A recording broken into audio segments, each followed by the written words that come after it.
Hello, everyone. Welcome to Police Off the Cuff, Real Crime Stories. Tonight, I have an amazing guest. He's a retired 22-year veteran of the NYPD. He worked in the 60 squad. He started out on the police department working for the transit police, and he worked his way up. Tonight, he's going to tell the story that occurred in 1992 of a triple homicide that occurred in the Carey Gardens Housing Projects. Without further ado, I'm going to introduce to you guys now Phil Grimaldi. Phil, how you doing? Pretty good, Bill. How are you? Great to see you. You're like a frequent flyer on this show. This is your second time talking about a case. Also, for our fans out there, Phil and I, it's got to be about 5 years ago now that we starred in an episode of The Perfect Murder on Investigation Discovery, and we were partners reenacting a homicide case on that show. So, Phil, it's great to see you, and I'm looking forward. Actually, I'm just like a fan, too. I'm looking forward to hear what you hear about this case. I really appreciate that, Bill, and thank you for having me back. I just wanted to say, not to be a kiss-ass or anything, I watched many of the episodes that you have put out, as well as the off-the-cuff episodes, and they're just getting better each episode. They're more interesting. I mean, you know, they're not short, so they're a little bit of time, and sometimes I'll turn it on, and I'm glued to it. I got to get the whole thing. The last couple of cases you did were really fantastic. Thank you so much. I appreciate that. You know, it's good. Like you get in your car and you got a long drive, just throw it on the radio. You know, you can listen to it too. Yeah, that's a good idea to capture it too. But you don't get to see us handsome guys then. You know, you gotta just listen. I did my hair and everything. But anyway, the show's doing really good. Lots of luck with it. Thank you for having me back again. And as you said earlier, you and I met on the set of The Perfect Murder, where we played detectives. Wasn't that much of acting involved, since we're both veterans of the NYPD Detective Bureau. Oh, I thought we were going to win an Academy Award for that show. I don't know. Well, I'll tell you, it did get some of the top viewership for Ricky's shows, Rick Torelli from That's true. Perfect Murder, yeah. So you're going to tell us about this case? It occurred in 1992, right? Yes, correct. I just want to indulge a little bit. I was in the 60 squad from 1989 to about the late 90s, and I had come on the job in 1982. I was a transit police officer for a short time until 1983, but I had gotten involved in a shootout right up the block from the 6A precinct in Coney Island. So some of the detectives that responded to that case turned out, one of them in particular, Artie Williams, turned out to be my partner. He actually responded and handled the incurring investigation after the shootout that we were in. So in 1989, when I went there were all these, I was 8 years on the job, 9 years on the job, and there was these older, detectives. My partner Artie was a Vietnam veteran, came on in '69, so he had much more time than me. And the homicide squad worked in the same office as us. So for me to break into that genre of detectives wasn't that easy, but they kind of knew me from that incident in '82, and I always got along well with the older gentlemen and ladies in the police department, because I like to listen and learn, So I had been there by 1992. I had been there about 3 years already. So I had, been exposed to quite a few murder cases, other cases, and I wouldn't say I was salty, but I kind of knew, in what direction to go when we responded to a case. Phil, in 1982, I believe the class you were in the police academy was the biggest class they ever had. I believe it was a 3,000 man and woman class in 1982. Yes, and correct. The city was hopping back then, so they needed to hire a lot of cops. Yes, the class NYPD was, I believe, about a little over 2,000. I was in a transit class, which was 500. And there was a housing class, which was another 300. So in total, they had about 3,000. And that was the largest police class in that year. That was correct. Wow. Yeah, that was a big class. Did you go around the clock, or was it just 8 to 4, 4 to 12? They did an 8 to 4 and 4 to 12.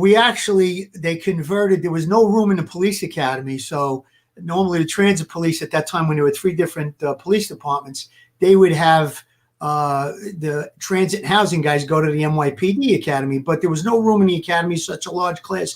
They took a school up in Harlem, 155th Street and 8th Avenue. It was like a public school that was closed, and they converted for us into the police academy, basically. And we call it Harlem High because it was up in Harlem. And guys I work with, we refer to it as Harlem High. And there were no showers and there was no pool or anything like that. But we managed to. They broke into our cars quite a few times. And wow. It was stuff like that. There was a crossover bridge that went from Manhattan into the Bronx that you could walk over. And we would muster up in the morning in the schoolyard. And they would throw rocks at us as we were mustering up. And by the time somebody would go after them, they'd run. They'd be in the Bronx, So they actually had a station. Some of the instructors would go up there and while we did our muster in the morning, and they would keep an eye on us, But it was just always something up there. It was a crazy time in New York City. And it sure was, man. But you got, you paid your dues back then. You really, you learned the job. You learned from veterans. You learned from the old timers. Police work's one of the only kind of jobs where you actually have on-the-job training, Absolutely. And I got to tell you, people could talk about the police academy. I was out of the police academy about a month, and I got involved in that shooting I was just referencing. And it was like immediate instincts just kicked in, and you just did things that you didn't even split second. You didn't have time to think. And thank God, all the people that I was involved with, nobody got hurt. And fortunately for us, we got the two guys, and they were shot. One of them was shot, but he didn't die. And but your instincts kick in, So the police academy training definitely, a little bit of street smarts, a little bit of growing up in Brooklyn, and the police academy training, and it just all kicked in. And we got a fan in our live chat. He goes by the tag Joey Brooklyn. So I want to shout out to Joey Brooklyn. Joey Brooklyn, what's up? Joey Brooklyn, you're the man. Chazzy Chaz, RDNAC. Who else we got here? MC's Audio. He's one of our biggest fans. Michelina Serino.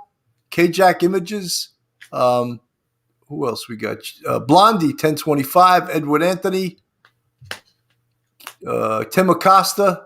Peter Pranzo's in. Pete's our biggest fan, man. Yeah, I've heard that name before. He's the legendary 3-2 and street crime lieutenant and sergeant. Oh, okay. He actually was the only lieutenant probably in the history of the NYPD in Manhattan in the 3-2 that had a hit put on by the mob because he was hurting their drug trade so bad. Oh, I'm glad you brought that up. You're going to have a very special guest next week. That's right. Also had a hit put out on him. Tommy Dades. You're going to love Tommy. I'm sure you spoke to him already. Yeah, I've spoken to Tommy a bunch of times. Tommy and I are very, very close friends. I worked with Tommy for a brief period in Intel, and then I also worked with him in the bureau.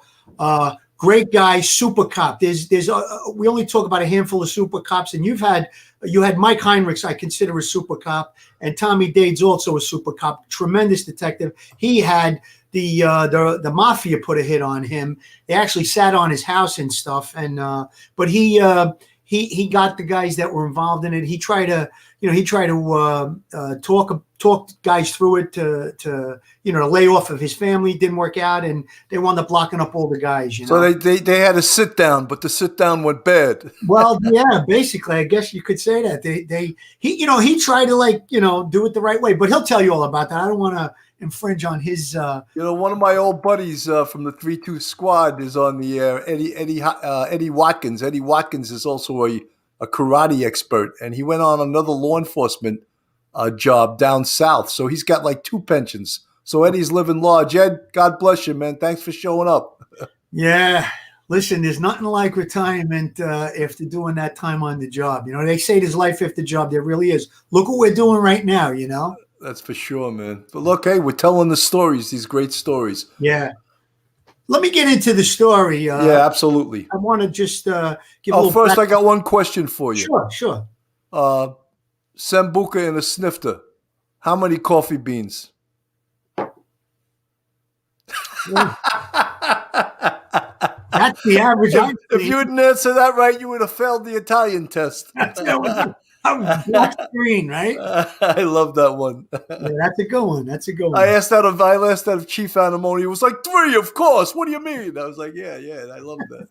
I'm glad I got it right. Believe it or not, when I do have an espresso, I don't like Zambuca.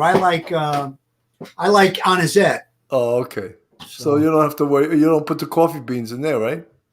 nah, just straight up. You know, there's my grandfather when I was a kid. He drank Anisette, and he had an Anisette sugar. So it was sugar and Anisette mixed together. Uh Just trying to get rid of a phone call there. huh. All right, tell us the story. Well, I'm basically, dying to hear the story. here's what's going on. 1992, June 18th, Coney Island, the 60 precinct, Carey Gardens Project, West 23rd Street. It was 2836 West 23rd Street. It was a first floor apartment. About 7:30 in the morning, 911 call into the police about 3 people being dead inside of an apartment. By the time the squad arrived there, myself and all the other detectives, the crime scene had been secured. It was inside of an apartment on the first floor. I think it was apartment 1N. So there was obviously police tape. There was uniformed personnel assigned there. Crime scene had already been notified to get down there. And once I went inside the apartment was in terrible condition. There was no electricity in the apartment, terrible disarray, garbage thrown about, clothing, things like that. But the first, when you went into the door, there was like a living room, and then the kitchen was off to the right. Yeah, I see you put up the Carey Gardens projects. That's a good. You see how big of a complex it actually is. It's Yeah. a huge. But yeah, that's the first time I ever heard of a homicide happening on the first floor. It's usually on the 10th and the elevator's out, Yeah, the tent, the roof, the compactor room, things like that. But this area is known as Carey Garden. It's a 3-building complex. The building that you just showed, there's 3 of those type buildings. 2 of them between Surf and Mermaid, and then 1 between between Mermaid and Neptune. Now that whole area is a lot of housing projects, big buildings like that, probably 30 or 40, maybe 50 of them in that area. But the Carey Gardens, which was just one of them, and they named it, and it had that 3-building complex loaded with drugs, a high crime area at that time in 92. And going back to the apartment, once I went inside, complete disarray. And there was a bedroom right off of the living room. And in that bedroom was a female black, probably in her 40s. She obviously DOA, face up on the bed. Her hands were tied with some clothing. There was cord around her feet, and an electrical cord from appliances that had been cut from different appliances in the apartment around her neck, as well as a severe gash in her throat. And there was an article of clothing placed over the gash in her throat, which I'll go a little further with that later on in the story. It turns out to be a very important piece of the whole investigation. And then from there, and she had multiple stab wounds, as well as the gaping wound in her throat. And the funny thing about it was, in all of there were 3 bodies. In all of the bodies, there wasn't a lot of blood, which kind of told us that they may have been killed in their sleep, because there was no signs of struggle. And you would think person stabbed numerous times in this big gaping wound, there would be a lot of blood. But on the contrary, there was blood, obviously, but not a large amount of blood. And then as you went into the other bedrooms of the apartment, there was a mattress on the floor with a young female, 12 years old, on the bed. You could see puncture wounds in her stomach. Her clothes, her T-shirt and bra had been pulled up, and her pajamas and panties had been pulled down. And she also had electrical cords from different appliances tied around her hands and feet. And then all the cords were from the apartment. They were cut electrical cords. Yes, and at this point, from going through the crime scene, we started to realize right away that it was a staged crime scene. Because there was the appliances were still in the apartment where the cords were cut, and the fact that it didn't look like there was a big struggle and there wasn't a lot of blood, we were starting to lean in the direction of that it was a staged crime scene. And then the third body with another female, 12 years old, was in the next apartment, next bedroom over, also on a mattress on the floor. And, like I had said earlier, the apartment was completely in disarray. And the 40-year-old female who lived in the apartment, one of the children, the 12-year-old, was her daughter. And then the third victim was a relative that lived also in the building, but lived in the upper floors.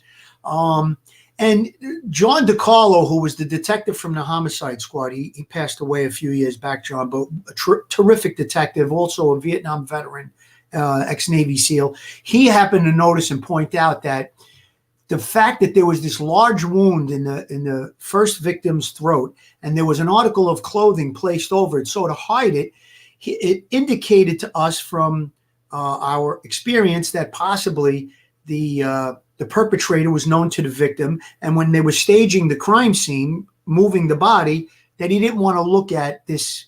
The person didn't want to look at this horrible wound in the throat. And if it's a family member or a relative or a friend, it would make sense that this would be the case. Right. So that was pointed out by John right away. The other detective from the housing police, because it was 3 separate police departments back then, was Detective Peter McMahon. He was assigned from the housing police, as well as Sergeant Buddy Manane, who we spoke about in other shows. He was present, and my partner Roddy Williams was present as well. And the squad CO was at the time Lieutenant Jimmy Luongo, who's now a chief on the NYPD currently today. And Jimmy Luongo's doing his walkout, right, next week? Yes, it's on the 16th of March. Is that 40 years? Did he do 40 years? 79, so I think it's a little more than it's like almost 42. Oh my God. Yeah. A terrific guy. And we spoke how I told him that I was doing the podcast, the off the cuff after hours with you, and he said, "Oh, great guy." And I'm sure you had said the same thing about him, but really, really good guy. And he was our boss at the time, so he was present during the crime scene as well. So Phil, you can only hope that when you do 42 years, you live long enough to enjoy that huge pension you're gonna have. Yeah, you want to enjoy that pension fairy every month. That's for sure. Yeah, well, I'm sure Jimmy will do well. He's got 2 sons that are on the job, and he's got another son that's a prosecutor in Manhattan DA's office. Wow. And his father actually worked in the 60 squad as a detective. I think he retired in early 80s, but so his family has a long history with the NYPD. It's a cop family. Yep. Absolutely. So, but getting back to the case, so now. I'm not a rookie detective, but I'm fairly new at this stuff. And you're thrust into this case, and in the onset, it's looking like a bag of shit. You got 3 dead bodies, a staged crime scene, and not a lot happening from within the crime scene that's going to put us in the direction of a perpetrator. Right. So, but things turned around pretty quickly later on in the day. But at that point, it was kind of a bit of a head scratcher because, like I said, the apartment had no electricity. The immediate canvas to neighbors in and around the first floor, we learned that the 40-year-old victim was a lifelong heroin addict, and that she would have different people in and out of her apartment, allowed them to shoot heroin, and they would give her a bag of dope. And so right off the bat, we were dealing with basically a shooting gallery. The crime scene was a shooting gallery. But that also makes the case a little more difficult because it could be anybody then, Yes, absolutely. And we actually had information right from the jump that the night before there was a guy that went into her apartment, and there would be a lot of people in and out of this location from what the neighbors had told us.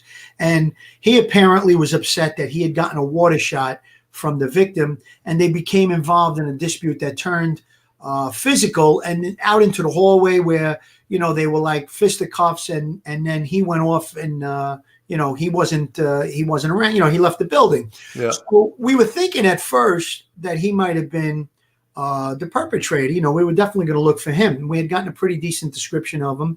We didn't have his name or anything, but then about, an hour or 2 into the crime scene, maybe a little more than that, crime scene had arrived, and now we were walking through explaining where all the bodies were. They were telling us what they wanted to do. We were letting them know what we wanted done. And the person who called the police was the 40-year-old victim's son. He allegedly had come home 7:30 in the morning and found the dead bodies, exited out of the apartment, and ran into his uncle down the block, and the two of them called the police. Once the police arrived, him being the person that found the bodies and called the police, he was asked to go into the precinct to give a statement. While he was out on the street, he was in the presence of a friend, another person, and he actually asked if his friend could come with him to the precinct. So to make him, comfortable, seeing as his mother and his sister were found dead, as well as a cousin, they said, yeah, sure. And they escorted them back to the precinct, waiting for us to come back to do an interview, which would be standard protocol to interview the person that found that called 911 and found the dead bodies, So while I was there, a few hours in, I start, at the time, no cell phones. I was carrying a beeper. I start getting beepers to the office, 911, call right away. So we had one of those. I don't know if you remember that, Bill. I think we spoke about it. The big phone. It was portable. Yeah, you needed more codes to make that phone work. By the time you got the codes in, you didn't want to use it anymore. It was like a briefcase, and it was all battery, and then you'd have the handset. So I wind up getting through. I get the office, and they said, listen, you better get back to the office as soon as possible. The story with the son and his friend is not lining up. They apparently had told some lies. So we finished up the crime scene, and again, walking out of there, we didn't have a lot to go on other than this male who had been engaged in an argument the day before. But as we were told by the people in the building, she argued with people quite frequently. So we get back to the precinct, and the friend was the one who had the inconsistent statement. The son's statement is that he had been out all night. He had gone to a party in Flatbush, and his friend drove him back, and that he came back to Coney Island at like 7:30 in the morning, and that's when he found the victim's DOA. And Phil, how old was the son at this point? I believe he was about 18 or 19 years old. Now, the friend had said that they had gone to the Village in Manhattan, and they went to a party, and they took the train back, and that they walked from the train, which was probably about 10 or 15 blocks, and they walked back, and they came to find the victims together. So there was an inconsistency in the story. So relatively quickly, when we began to interview the friend, we accused him of being involved in the murder, and he gave it up within a few minutes, probably. I would say within an hour, let's say, of talking to him. So he started to give up details about the murder that we knew only a person who was inside that crime scene would have known, specific to the cutting of the cords and staging the bodies with the hands tied post-mortem. So we knew that we were on the right track. Now, once we got a really good statement out of him, a very detailed statement, we asked him if he would sign a confession, which he did, and we asked him if he was going to do a video, which he agreed to do. Now, before we contacted at the time we had the writing DA, we went in to speak to the son. When we started to interview him, his story remained the same, that a friend had drove him back to Coney Island. So now one of the detectives got a hold of the friend by phone, asked him to come into the precinct. And when he came into the precinct, he was very absolutely positive, and he was very believable that he never drove it. He did meet them, but they were in Manhattan, and that he never came back to Coney Island and drove them. So we knew there was another inconsistency now in the son's story. So after a lot of questioning, he wasn't coming off that story. We took the second guy, the friend, and we brought him into the room, and he said to him, tell them, because I already tell them the truth. I already told them. We took him out of the room, and then he began to confess. He started to give his details about what happened when they came back to Coney Island, about how they walked from the train, and they actually had discussed that if the mother gave him a hard time, that he was going to kill the mother. He told the friend, the perpetrator was gay, And his mother didn't like the idea of him being gay. I guess she had old-fashioned values, but even though she was a heroin addict, she didn't like the idea that he was gay and that he would bring other friends of his that were gay to the house. So he discussed with his friend that if she gave a hard time, that he was going to kill her. So, we had no idea that these two individuals were gay from just talking to them. They weren't flamboyant or anything like that. They just look like ordinary kids, So now the story started to develop a motive. He said he was going to kill his mother because he didn't like the idea that she would give him shit about being gay. So that was starting to be developed to be the motive. And then when it got to the point when he was inside the apartment and the killings actually took place, he pulled back and he said, "No, I didn't do it. I'm innocent." And he wouldn't go any further. So we went back to the friend the second time and we said, "Listen, we would like you to go into the room and convince your friend that you told us everything and that he should do the same thing." So we brought him in and he said, "Listen, man, you got to tell the truth. I told him everything." So, Phil, can I just ask you something? Sure. Just all of these statements, all of these confessions are post Miranda. So they were read and they waived their rights, just so a lot of people that are listening, Yeah, they're not in the police I should have business. pointed that out. I should have pointed out. See, in the initial interview, when there was no Miranda warning, when they're saying, "Okay, you called the police, what happened?" They started to tell the story. Now they weren't together, so when the stories didn't match up, when I got back to the precinct, I asked along with other detectives, but I asked the friend, to tell me the story. And when I saw that his story was inconsistent, and we began to say, "We believe that you're involved in it," that's when we read him his rights. He waived his rights and he began to tell us the story. Absolutely a very good point that you brought out, Bill. Yeah, because a lot of folks may not know that that's one of the things you do as soon as the threshold of probable cause is reached. That's when the law says you have to read the Miranda. Now, I think the NYPD changed its policy, and when you go in to interview a suspect who's under arrest, so you have to read the Miranda immediately. Yeah. Well, at that time, we had him sign the memo book, that we read them their rights and they agreed to speak to the police. That's how we did it back then. But I'm sure that now, the minute you're talking to somebody, they want you to read your rights, and so be it, But at that time, initially they were brought to the precinct. They weren't brought in as suspects. They weren't handcuffed. They weren't arrested. They were asked to come to the precinct to give a statement, which is standard protocol. We always talk to the first officer, the person who called 911 or found the bodies. I mean, these are you interview EMS. These are the things that you do standard in a murder investigation. So that was just part of it. And by them coming into the precinct and giving the stories, and the stories didn't match up, that's what made us suspicious of them and started to focus on them as being possibly involved in it. Okay. So from the point where the guy, the main subject, started to confess, and then he recanted, and then we brought the second guy in who had already gave a full confession. And we told him, convince him. So he said to him, we brought him into the room for the second time. He said, "Listen, man, you better tell them everything. I already told him everything." And, we brought him out of the room. And at that point, he started to walk us through all the events that occurred. And basically what happened was the mother, who was, like I said, a lifelong heroin addict, she actually had sores on her arms and she was bandaged up from shooting heroin.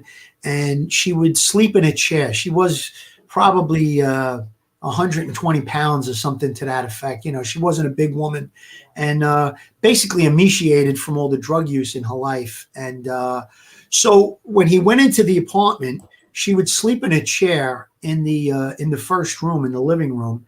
And when she woke up, she saw that he wasn't alone, and she made a remark to him about, "What are you bringing him in here for?" And then she fell back asleep. She drifted off to sleep again.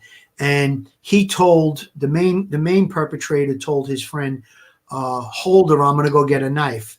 So he got behind her in the chair and he held her. And then the son went and got a knife out of the kitchen and he began to stab her. And then he slashed her throat from ear to ear. And at this point, once she was dead, he told the friend, now we have to kill my sister because she's young and I can't raise her. So when they went into the back bedroom and they saw the sister, they killed her, and then they found the cousin. They killed her too because they didn't want any witnesses to the crime, and they wanted to make it look like a like a one package murder, that they killed everybody in the apartment. Did you ever find the knife, the murder weapon? The murder weapon was never recovered. They told us that they went into the bay side of the ocean. Of course, Coney Island, obviously, it's an island. There's the ocean side and the bay side. But at that time, the bay side was filthy and littered with, abandoned cars, tires. They had thrown it into there, and we actually made a call into harbor, and we asked them to search. And they said in that area, there's 4 or 5 feet of silt, and it would be extremely dangerous for any diver go into that water.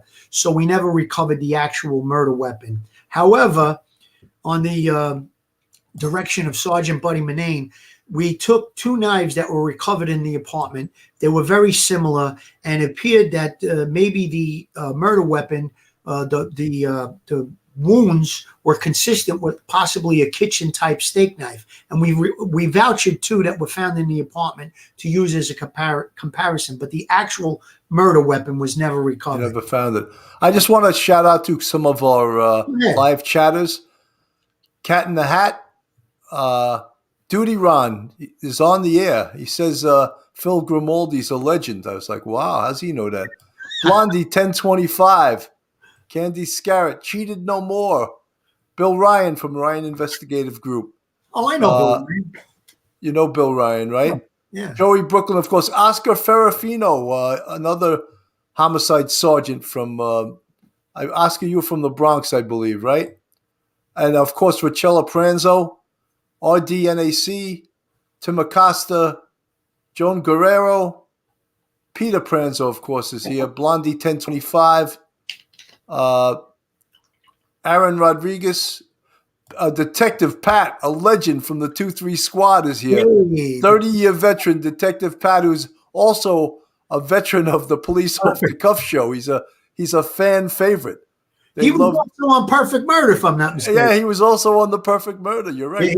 He gets around, Detective Pat. Now he's a part-time cop up in Somers, among about 30 other jobs that he has, God bless. He tries to go out to Montauk and tells people that he's a state liquor authority beer tester.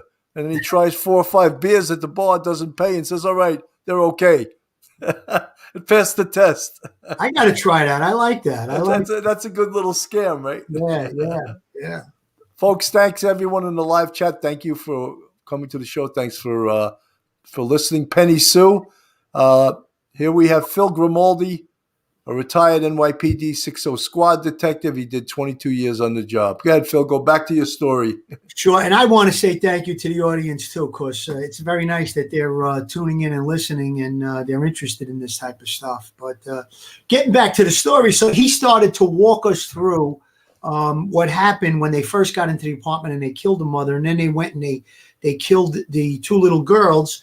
And at that point, he said, listen, we have to make this look like a real murder. That's when they began to stage the crime scene and move the bodies around and take the clothing off and do all the things. I mean, there's some other details that I'm not going to get into regarding the children and everything. But so he walked us through all of that. And it was obvious that the ligatures that were around the hands, they weren't very tight. They cut like a toaster cord or a TV cord, and when they tied them, they didn't tie them very tight. So they were really, it was obvious that it was staged. It was done post-mortem, done after they were killed, So now Phil, also some of our listeners, the medical examiner can tell when a ligature was put on post-mortem because dead bodies don't bruise.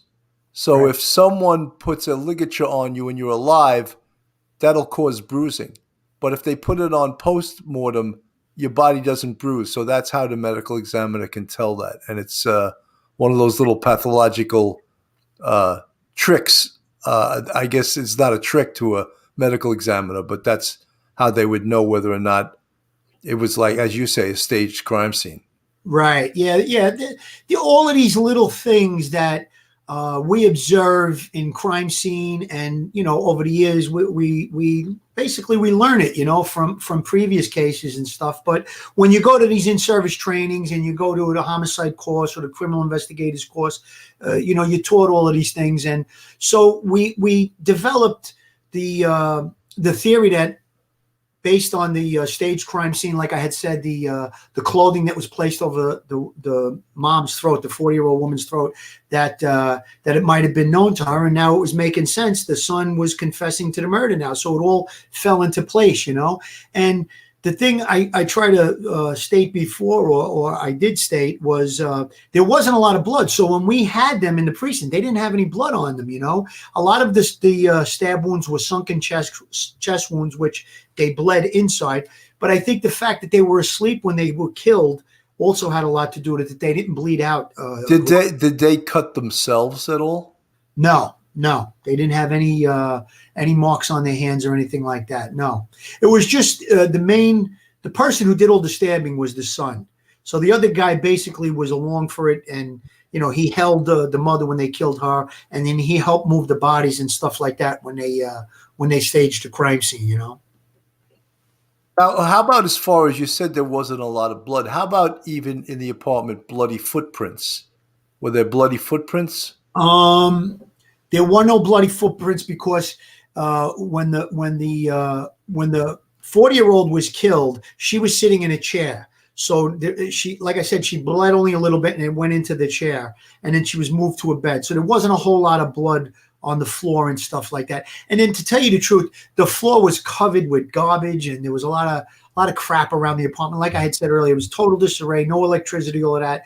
So, I mean, obviously, we got lights and we looked to see if there were any bloody footprints, but there were none, Right. And the two girls were killed in the bed, so the blood basically stood.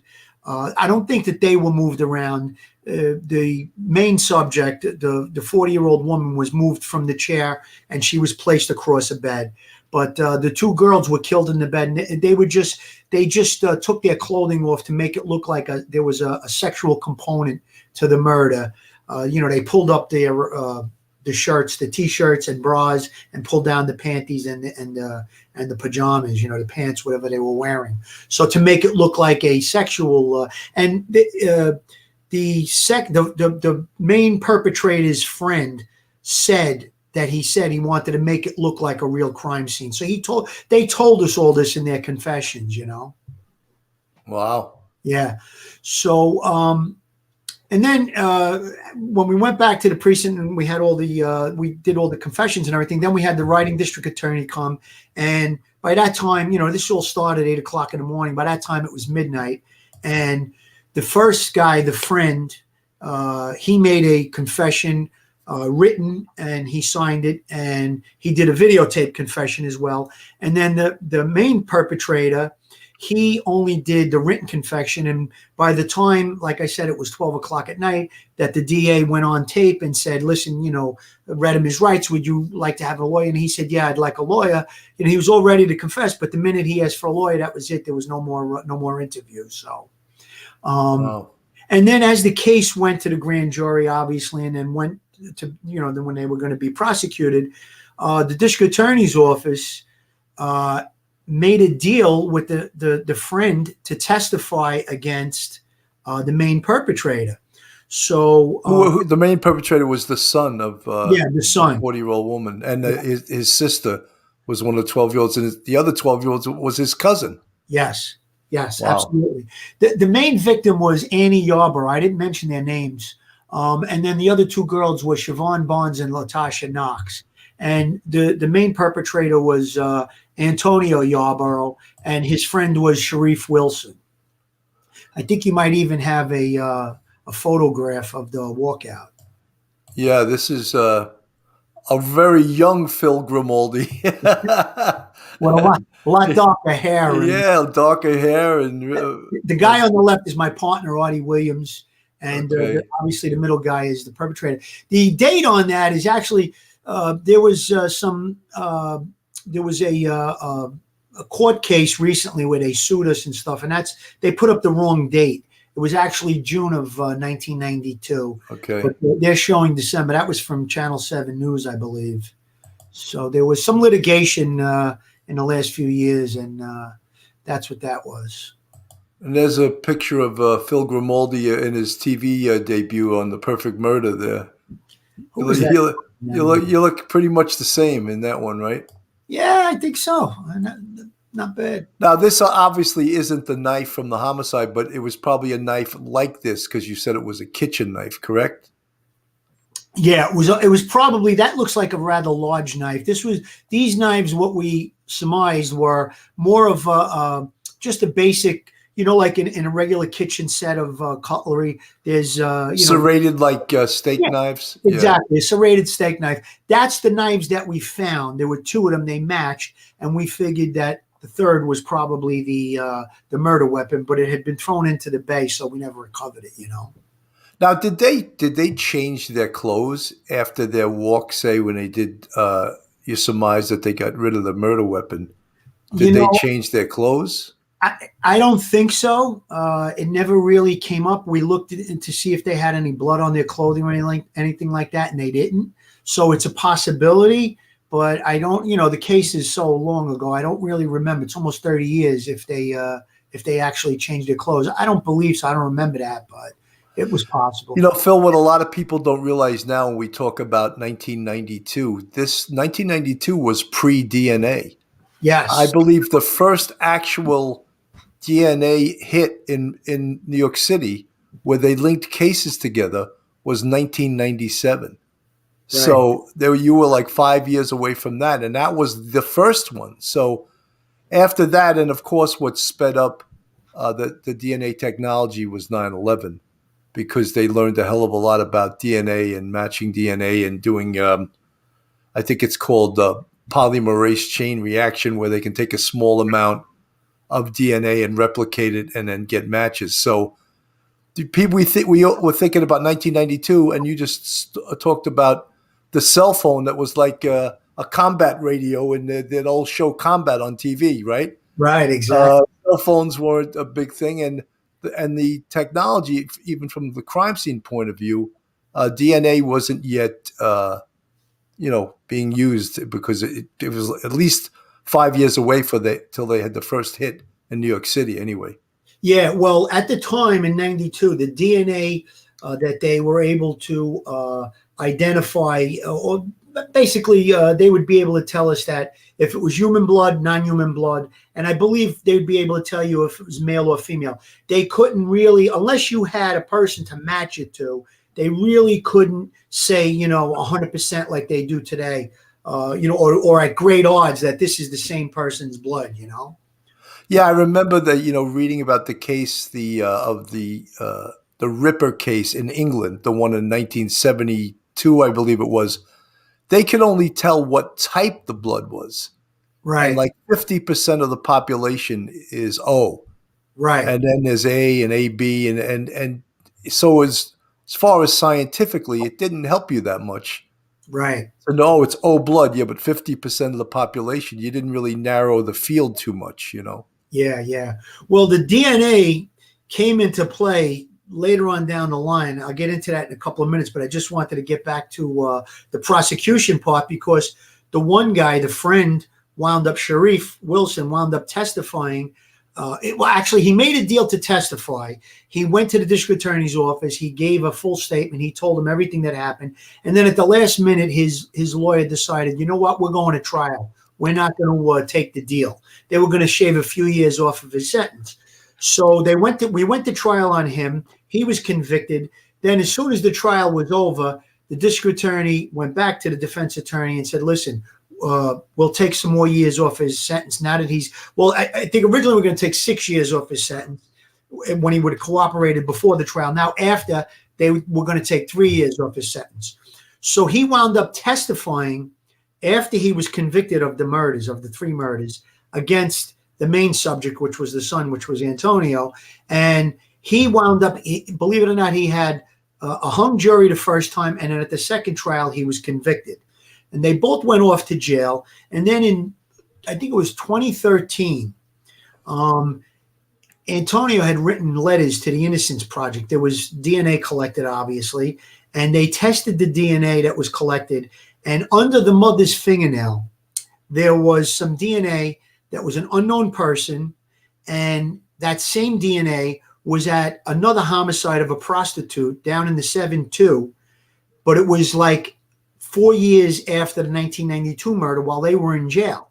So they took this piece of DNA and they got a 440 hearing, which allowed them to look at the prosecution and the conviction. And the case was overturned in 2013 based on this piece of DNA. Now, at the time, our contention was that was probably the guy she had to fight with the night before. She probably got his DNA under the fingernail. He was another heroin addict, and maybe he was involved in that prostitution murder.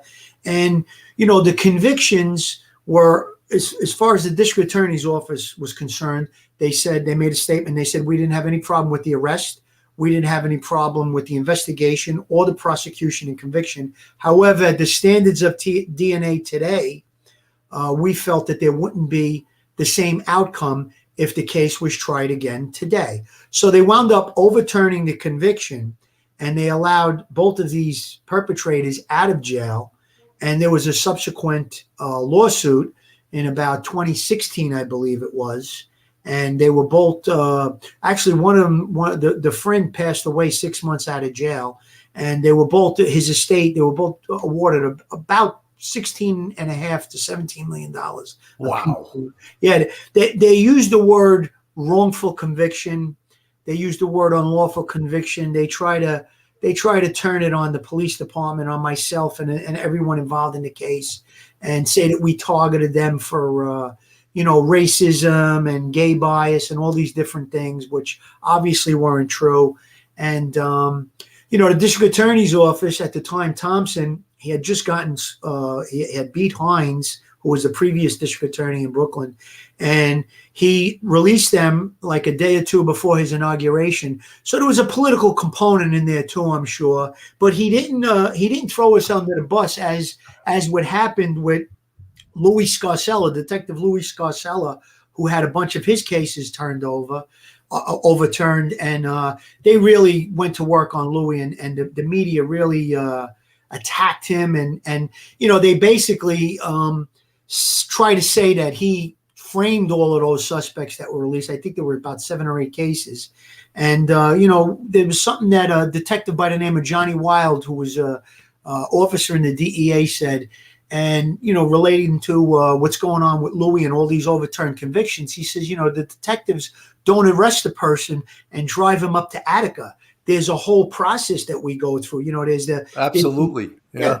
You were a supervisor in a homicide squad. Right. So there's the supervisors, there's the bosses in the job, there's the district attorney's office that in Brooklyn, you couldn't get a case approved for an arrest without the district attorney's office authorizing it. And I'm sure a lot of the other boroughs did that. I believe it's still that way today. But back in 92, we had to call the district attorney's office, and we get a bureau chief from the homicide squad, and he would tell us, what do you got? And we'd explain everything. The witnesses, they would respond to the precinct, and they would interview people, and then they would say, okay, you can make the arrest. The only arrest that an NYPD police officer can't make without authorization from the district attorney's office is homicide. I mean, Generally you can make an arrest. You catch somebody shoplifting in the store, you can make an arrest. You don't need the district attorney's office to tell you whether it's a good collar or not, But Phil, one of the things, like you explained in this case, was that years later they found DNA underneath the mother's fingernails. And you can explain that, saying it seems to me that was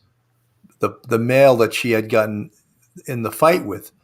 However, that would have probably been used at the trial by the defense to create doubt on who actually stabbed her.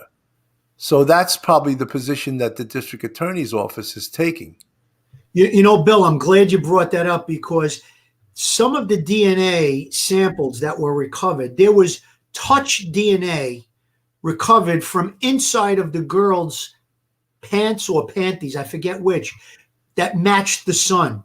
And their contention, they didn't say this, publicly, but their contention was as well, he helped fold the laundry in the house. I mean, the house was total disarray. There was no laundry. They didn't do their laundry in that house. Whether they did it or not, it certainly wasn't folded. It was, it was like a bomb went off in the house, So, Right. so there was, and the district attorney's office at the time, Thompson's office said that they were leaving the door open for a retrial, but they never did. They never investigated. And as well as all these other cases, like with Scarcella's cases, they don't reinvestigate them. If you look at my case folder, you will come to the same conclusion based on everything that was in it, that these were the guys that were responsible for the murder, as well as in Louis' cases. And there was other cases, not only Louis. There was just a case recently, I believe, up in the Bronx, where they had the team from the Bronx Homicide Squad and one of the specific squads. They're looking at a bunch of their cases, and they're saying that, they're saying false confessions or coerced confessions. They made a statement in the newspaper that the perpetrator didn't eat for 2 days. I'm not buying that, because I'm just a human being. Phil, I read that in the New York Times about that kid, and I said, first of all, that's absolute bullshit. Of course. No one doesn't sleep for 48 hours. This is not Guantanamo Bay, And every boss on the police department makes sure that defendants that are held in cells are fed, and not just once. If they're there that long, they're going to be fed every few hours. And being allowed to, they're treated humanely, taken to the bathroom, they're allowed to get up every once in a while, stretch their legs, and you give them water, you give them stuff to drink. I mean, I read that New York Times article and said, he hadn't slept for 48 hours or eaten in 48 hours. That's total nonsense. I don't buy that. That's bullshit. First reason that I'll point out is, if I'm going into the room to try and get a confession out of a person that was involved in a murder, the first thing I'm going to do is make him comfortable. Would you like a soda, a glass of water, a cigarette? And I think I said this in the last time we were together on this show. They always said in service training, give a guy a cigarette, he can put it out on your skin. It's 5,000 degrees. I've said this before, and I'll say it again. If the guy wants a cigarette, I'm going to give him a cigarette, and I'll worry about him coming at me with the cigarette. You know what I mean? And if a guy wants a glass of water or something to eat or a soda, or a lot of times we'd run down to the candy machine, get them candy or cake or soda or whatever, and you want to make them comfortable. I mean, it's just human nature. And listen, if we're going to have a conversation and I want you to give me some information, I'm not going to starve you to death and tell you can't sleep, So something, Phil, I always said that, people don't understand, like, that aren't in policing. The interview and interrogation process is one of trading wits and psychological, a game of psychological wits. There's nothing about, you're not going to be able to threaten a murderer and have him be like, oh, I'm so afraid of the detective. That doesn't happen. Right. And a lot of times it also helps if the person you're interviewing likes you. Sometimes the guy will tell you what you want to know just because he likes you. Absolutely. I think in one of your previous shows you were talking about that. The right guy goes in the room, meaning the right detective, and he builds a rapport with the guy. You want him to stay in there and keep at it. But there are times when, you could have a blue shirt on and the guy says, I don't like your blue shirt, and you're not going to get anywhere with him, or, anything. It could be, he thinks you're a mean cop, when you do a good cop, bad cop, he doesn't like you or something. And listen, in a lot of great cases, the fact that there was a rapport between a detective or an investigator and the perpetrator or the subject, and things went in the way of, getting a confession. Now, I've said this before, and I'll say it again. As a New York City detective, and any detective anywhere in the country, to me, and I'm sure a lot of people are going to agree with this, anybody that did specifically homicide investigation, when you're standing over a dead body like I was on that day, where it was actually 3 bodies, and you have no clue, no idea who did this horrible thing. I mean, these 2 little girls were slaughtered in their sleep. I mean, it was terrible. And this other woman was murdered, even though she was a heroin addict. She didn't deserve that, and throat slashed ear to ear. Now you're standing over that dead body with a notebook in your hand, and basically, like we say, with your finger up your ass. It was a bag of shit case. And now hours later, and sometimes it's not hours later, it's not the same day, it could be months or even years later, you get the person responsible for that crime confessing. There's nothing better for a detective. To me, that's like the highlight of detective work. It's like hitting a grand slam in the World Series. You know what I mean, Bill? 100%. Yeah. You have a mystery. I walked into a mystery that day. I mean, it was a dark, no electricity, a filthy apartment, 3 dead bodies, horribly murdered, and no clue, not even, just a little bit of a lead in the beginning, the guy she had to fight with, which turned out to not be it. And then by the end of the day, we had a successful conclusion to the investigation with 2 solid confessions. Yeah, I mean, something like you said before, and as that detective or the John Wilde said, the detectives just don't pick the guy up and drive him upstate to Attica. Yeah. There's a whole process that has to go through. And the first thing, of course, is that explaining the case to the district attorney, who has to have enough evidence to A, to approve the arrest, and B, to get an indictment, with the grand jury. Sure. And granted, some people say, a grand jury could indict a ham sandwich. They used to say that. But it has to go on from there, too. And to present the case, at a trial, you need what's called evidence, and it has to be done by the books, has to be done by the law, by police procedure, And if someone's getting accused, like that Detective Scarcella, I believe his name is, yes, of flaking someone, then, and I'm not saying he did, but the district attorney's office is just as responsible as he is. 100%. I'm so glad you brought that up, because what they allege with Scarcella and with myself too, but see, they didn't throw me under the bus and attack me personally like they did Scarcella. The reason it happened with Scarcella is Hines was running for re-election, and there was already a scandal in his office. So they decided in the first case that they wound up overturning, throw the detective under the bus so that way you could still run for re-election and you're going to take the onus off yourself. That's basically what happened. Nobody came out and said that, but that's what happened. Now, it's actually impossible for one detective, like they've accused Scarcella and his partner too, but mostly Scarcella, to do all the things that they said that he did. And you just pointed it out. When you make an arrest, right off the bat, there's the supervisors in the squad, the homicide squad, and the NYPD bosses. Then there's the district attorney's office that responds to most cases. When you're going to make an arrest, they respond to the scene sometimes on a homicide, and later they come back when you have witnesses or you have the perpetrator to take statements and stuff. So the district attorney's office is involved in it right from the beginning. And back then, as I said earlier, there was a bureau chief that we would go to him with information. We got this, we got that. We want to make a call. I'd say, listen, go recanvass that building. Go do this, go do that. And I want to tell you, there would be arguments about it. And every time the district attorney's office won. When they said they wanted a 2-witness case, we would try to find the second witness. And if we couldn't, we dealt with it further on down the line. But all of those things, from there, it goes to grand jury, like you said, and maybe you can indict a ham sandwich. But from there, you have a defense attorney that starts looking at the case. You have the district attorney's office that's going to present the case.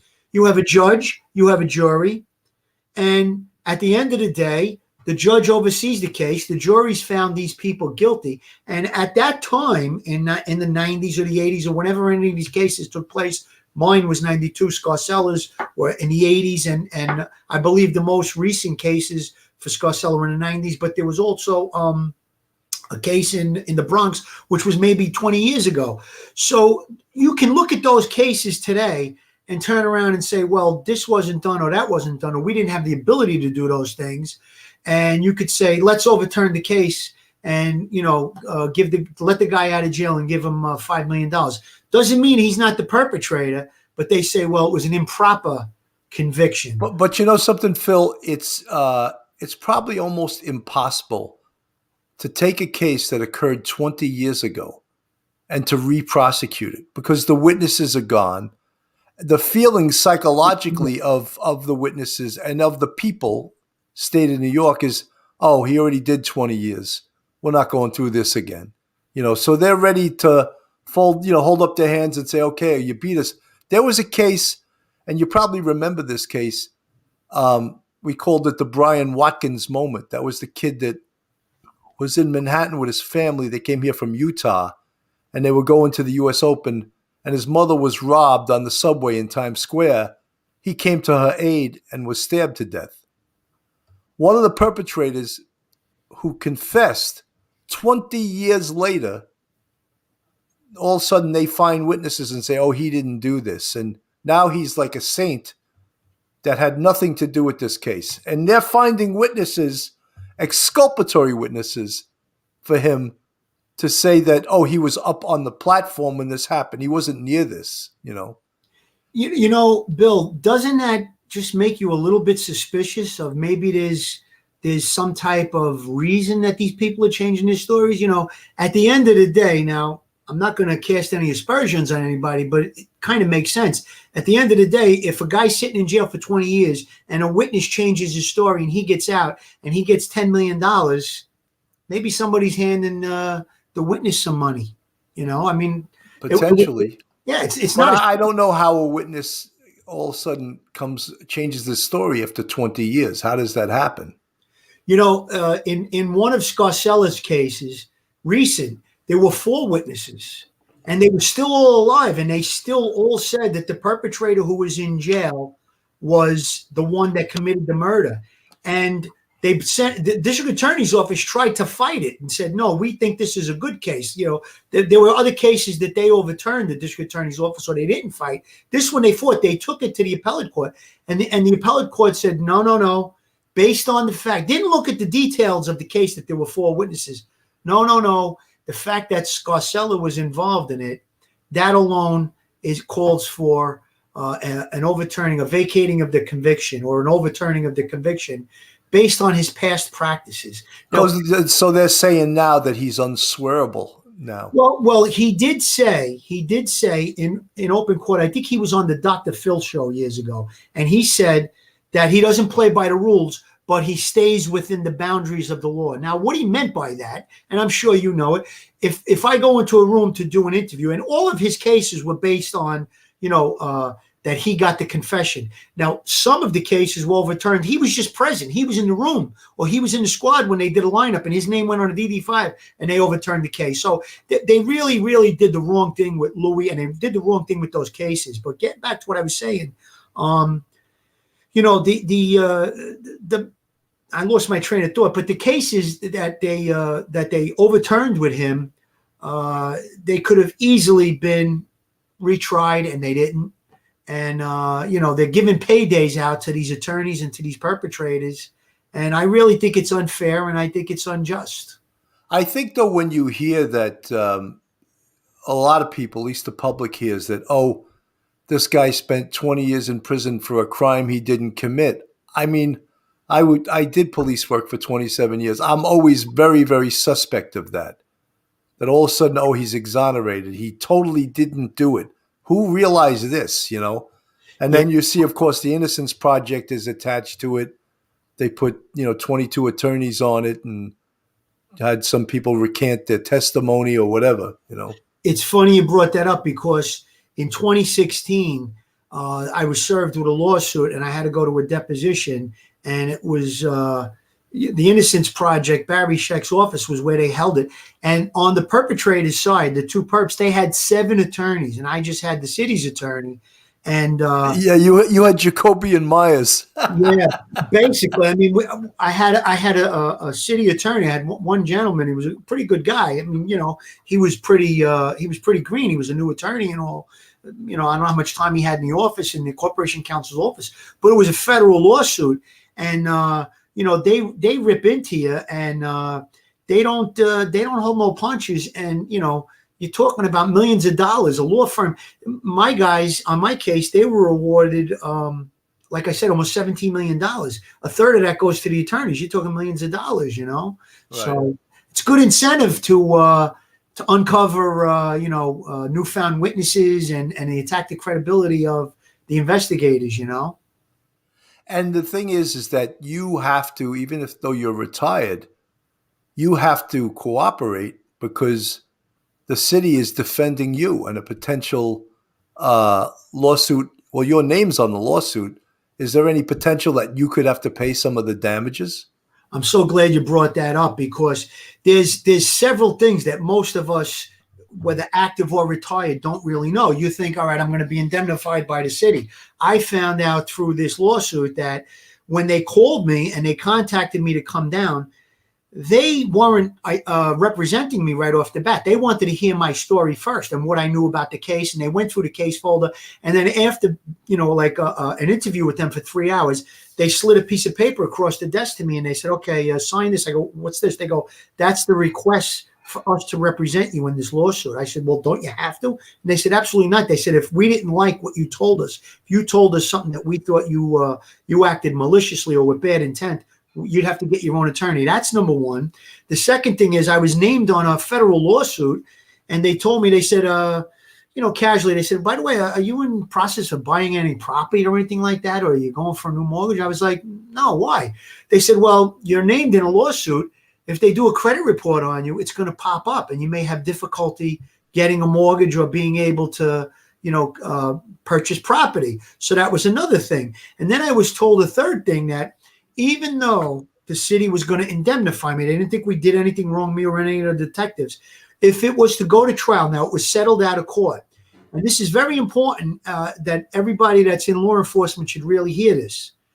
The judge has the last say on what the city has to pay and what you could be responsible for. Now, what I mean by that is this. Let's say they give $10 million to the jury awards $10 million. They find they find for the plaintiff, they rule towards the plaintiff that the plaintiff wins the case, and they say $10 million. The judge can say, all right, the New York City is going to indemnify the police officer. However, during the trial, the officer said he did A, B, and C, which I think was reckless, and he can find you responsible for 5% or 10% of the lawsuit or whatever he wants. So you're really in a gray area there with indemnification, which I only found out. I was retired 10 years when this whole thing broke, and then I found out that. Now, thankfully, we didn't do anything egregious or wrong, obviously. And, it was settled out of court and we didn't have to go that far. But, I think on the Ahmet Sangian case, McTighe had said that, he brought up there's things that, guys who are in law enforcement that are on the job now should think about these type things because, I got called out of retirement. I had to go there and I had to go to the Corporation Council 3 different times to do trial prep. And then when I testified, I was in Manhattan 8 hours for the whole day. They had a video unit as well as a court stenographer. And like I said, I had 7 attorneys asking questions, passing notes to the one guy that was asking me the questions, who wasn't very nice. It was actually extremely rude, yelling and screaming for most of the deposition. And all I had was the city's one attorney, I mean, he objected probably 150, 200 times, but what good was it? I remember we had spoke before this and you were telling me about what it was like to testify in this hearing and have this attorney was screaming at you and yelling at you. And I think at some point you said to him, I still believe to this day these guys 100% did it. And then you told me the guy went off the wall nuts. Oh, yeah, right? no, there's 2 things I want to bring up about that. There's that when he said right out of the box, he said, our contention is you did this and, that we beat up his clients and we got a confession out of them and we targeted them because they were gay and we targeted them because they were black. And he went through this whole litany of things. And I said, 100% not true. And I believe that to this day, your clients are 100% guilty. And the guy just went off. He started foaming from the mouth. Literally, I mean, he was yelling so bad that now where I was sitting, the city's attorney was next to me and he was to my left and the court stenographer was also to my left. I actually had to put my hand in his face. And a couple of times I tell him, sir, you're screaming and yelling at me. If you're going to continue this, I'm not going to answer your questions. I'm here to cooperate. I'm here to answer your questions. I will fully answer every question you have. And I think this is a serious matter. 3 people were slaughtered by your clients. And I think that, this is not a matter where you should be disrespectful towards me or to the attorney. And he turned around and he said, tell your client not to put his hand in my face and, all of that. And this went on. This went on for a good part of the day. And then finally, of course, it was between 10 a.m. and 6 p.m. that we had this deposition. And at like 20 after 5, the city attorney said, you know what? You've been rude to my client. You're yelling at him. We've had enough. If you continue in this manner, we're going to get up and walk out. And the attorney that was doing the question looked him dead in the eye and said, I dare you to walk out. I'll get the judge on the phone right now. I'll tell him you left the deposition, but all this. He said, well, listen, if you continue like that, that's what they're doing. And from that point forward, he was gentlemanly and polite for whatever reason, But the other thing I wanted to bring out, during this deposition, I'm looking at all these other attorneys and they're passing notes and stuff. And they were basically saying that we forced this kid to confess to the murder of his mother. And I just couldn't swallow that, and that we forced the two of them to confess to this. And I said, are you going to sit there and tell me that you, and I pointed to him, that you would confess under any circumstances to the murder of your mother and say that you stabbed her and slashed her throat and killed your sister and another 12-year-old girl? I don't think anybody in this room would do that if they were starved and they didn't sleep. Right. And not one of them answered me. They just all put their heads down, and he just continued on with the questioning. Because I don't care if you didn't sleep for 2 days. If somebody's accusing you of killing your mother and you didn't do it, I don't care if you didn't sleep for a week. You're not going to admit it. I'm sorry. You're just not going to do it, 100%. Duty Ron, thank you so much for the $10 super chat. Jeffrey Brzezinski, hello. Huda Ali, nice to see you here. Cat in the Hat, Moonlight View, all these live chatters, everyone. Josh is here. MC's Audio, big fan. Shannon Bennett. Cheated No More. I love all these tag names. They're great. I'm going back and back. Joey Brooklyn's still here. Shannon Bennett. Duty Ron, of course. Thank you so much. MC's Audio. Brooklyn Tough. Brooklyn Tough. Brooklyn Tough. Oh, look at that, man. They're all the Brooklyn people are here, Yeah, this is a fascinating case, and I think we're seeing more and more of this. These what they call reverse convictions, or this guy was in prison for 20 years and all of a sudden he didn't do it. And like the DNA, I mean DNA on if it's in a rape case, it's a really big, huge piece of evidence. In this case, based on where it was found and based on some of the evidence before it, if she was sleeping, she was stabbed, she really had no chance to fight off the perpetrator. And the DNA underneath her fingernails was there from allegedly was there from a previous event, correct? That's what we believed. That's what we felt when this new DNA surfaced. And the detective who was on the case with me from the housing police, Major Case Squad, Pete McMahon, he was actually called by the district attorney's office when they were looking at the case to possibly overturn it. And he went through it. And Pete contacted me and I actually said, have them call me. I'll tell them everything I know. I remember a lot about the case. I mean, let's face it. How often do you get a triple homicide? And it was such an egregious case. And we felt that, it came to it was concluded rather quickly, and we felt that we had the right people involved. So I was ready to talk to them. And, some time had passed, a couple of months, and I ran into Pete again. I said, did you give them my number? He said, yeah, I did. He said, but I'll call them again. I said, I never heard from them, So 2 or 3 times this went on. And right before they released him from jail, I got a hold of Pete because he had told me they're going to be letting him out of jail in a couple of days.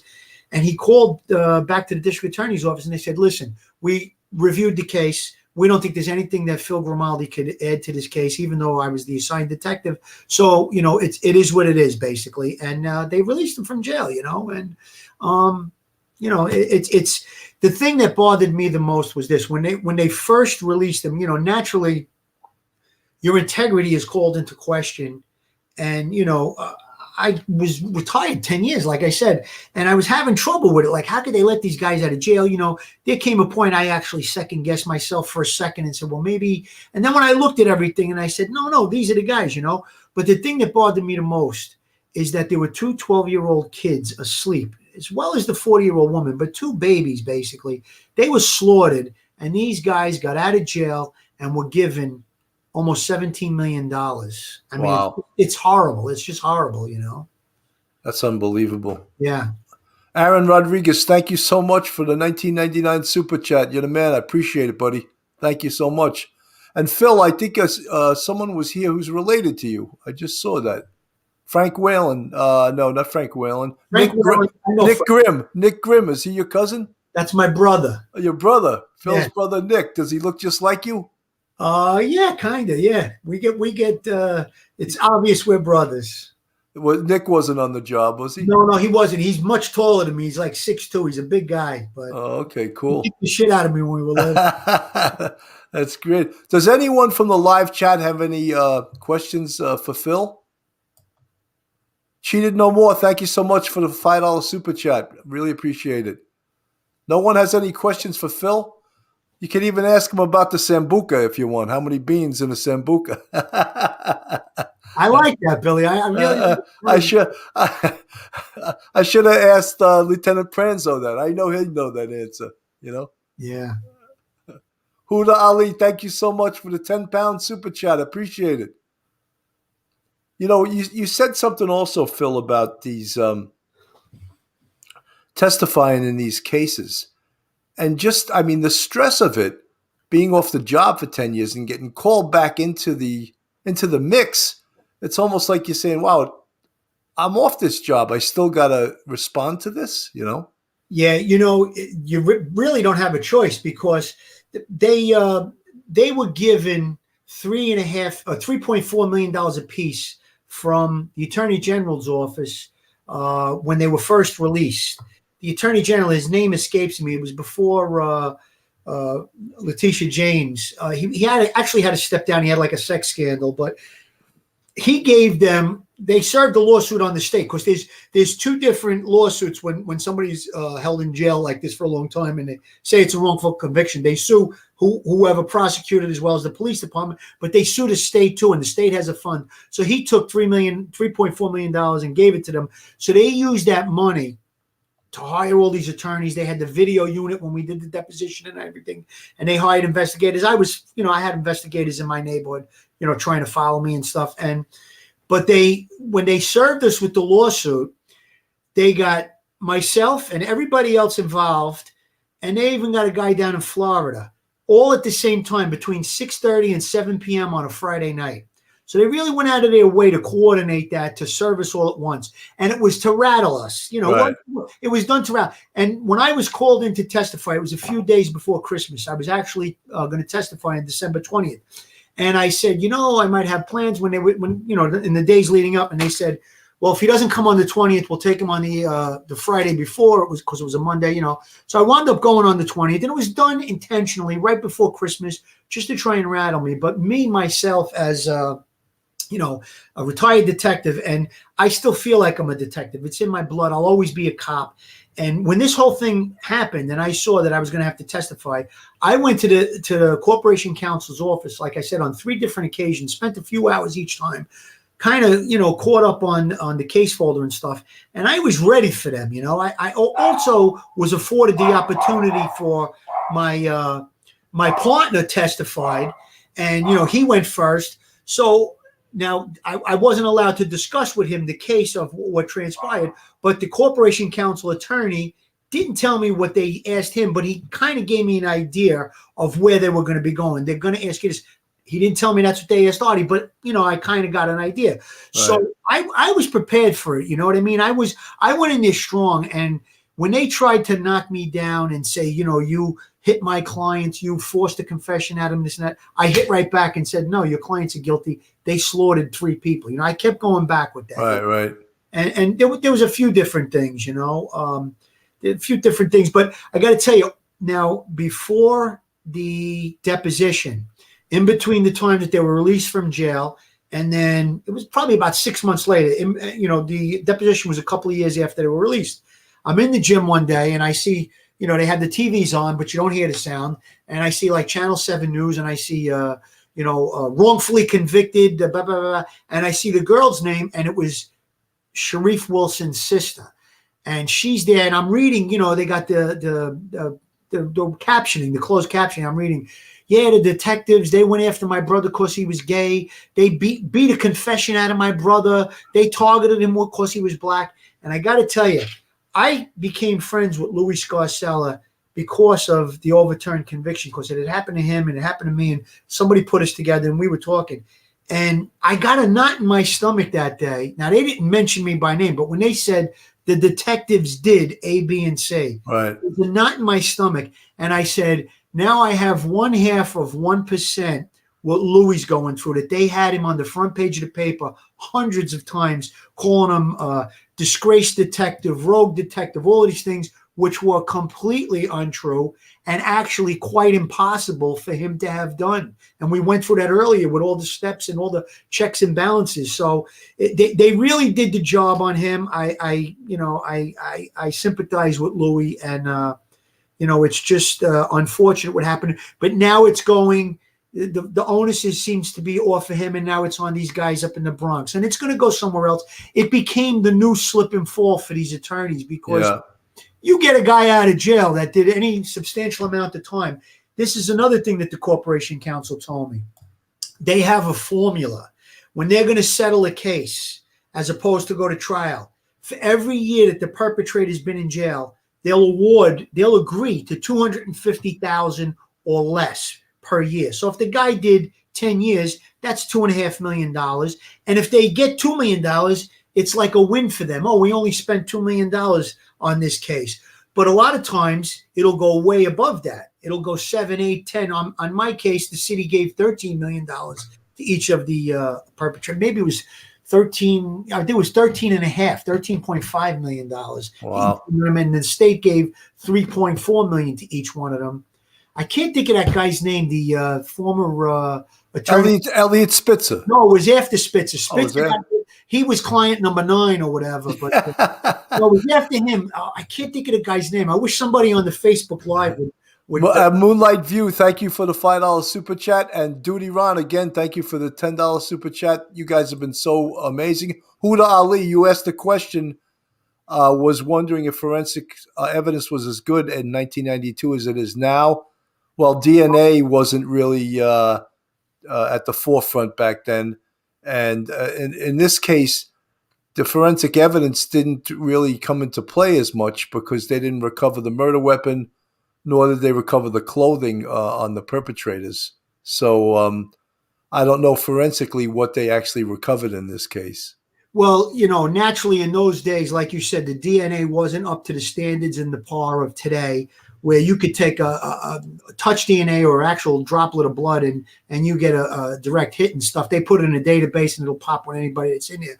But, in that specific crime scene, they were looking for fingerprints. Obviously, if there was blood from someone else there, even though they couldn't really type it back then, and, if there was a murder weapon recovered, which there wasn't, that would have been the things that crime scene would have been looking for back then, Of course. Phil, we're actually an hour and 22 minutes into this, and I think we better start wrapping it up. Yeah. I mean, this is a fascinating story. Yes. Oh, Bob Guy said Eric Schneiderman.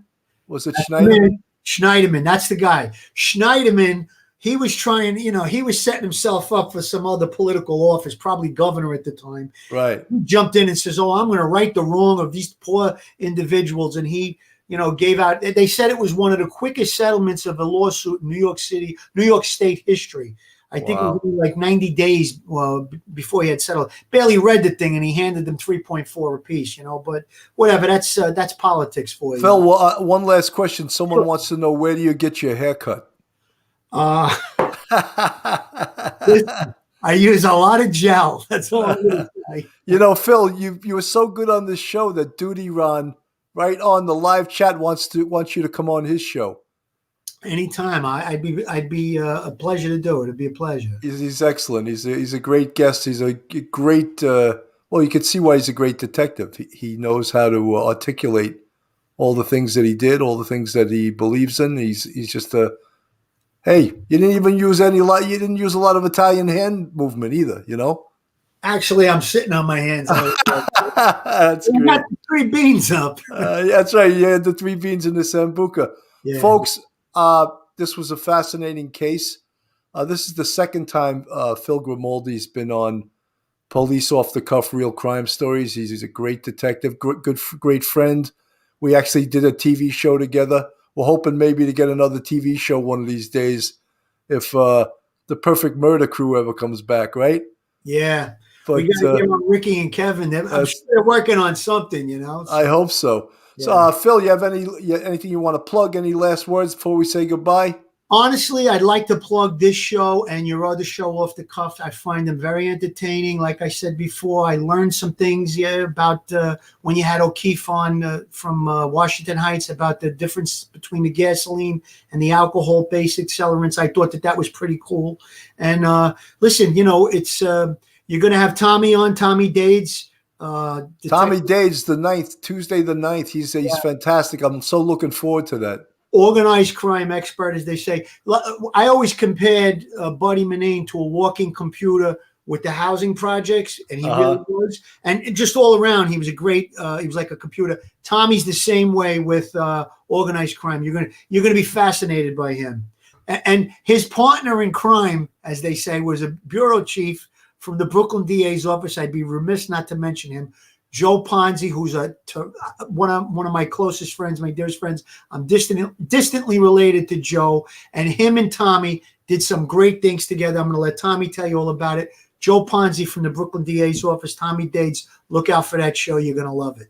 Joe, Phil, you're the best. Phil Grimaldi, I'm Bill Cannon for Police Off the Cuff, Real Crime Stories, and we're going to be signing off. Thanks for watching.